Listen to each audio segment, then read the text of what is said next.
এটাই তো বিজেপির অবস্থা। ওদের কর্মী নেই, ওদের কিছু ভোট হয়তো আছে, কর্মী নেই। দাদা, কালকে এনএসসি নামলো বসিরহাটে, সন্দেশখালিতে, কি কারণটা, বিষয়টা কি বলবো? বলতে পারবো। এনএসজি, সিবিআই, এনআইএ সবাইকে নামিয়ে ভোটারদের মধ্যে ভয় সৃষ্টি করার চেষ্টা চলছে। আমরা এর তীব্র নিন্দা করছি। পুলিশের সার্ভিস রিভলভার পাওয়া গেছে। হ্যাঁ, সেটা পুলিশই বলতে পারবে কি করে।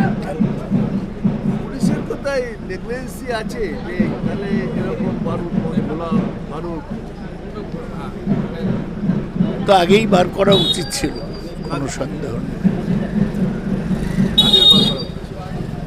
কাদের বার করা? পুলিশের কেন? না না, বেআইনি অস্ত্র রাখলে সেটা ধরা তো পুলিশেরই কাজ। চলো, পুলিশের কোনো নেগলিজেন্সি আছে?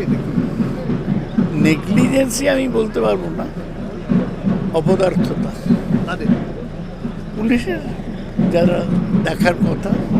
এরই কি সুযোগে কেন্দ্রীয় এজেন্সি নিচ্ছে? কেন্দ্রীয় এজেন্সি একটা মোটিভ নিয়ে করছে, তৃণমূলকে ছোট করার মোটিভ। দাবি ত্যাগ এই চ্যানেল কোনো প্রচার করে না হিংসাত্মক, ক্ষতিকারক বা অবৈধ কার্যকলাপ। এই চ্যানেল দ্বারা প্রদত্ত সমস্ত বিষয়বস্তু শুধুমাত্র একটি শিক্ষামূলক উদ্দেশ্যের জন্য। ধন্যবাদ। শুভেচ্ছা টিম আমার বাংলা নিউজ।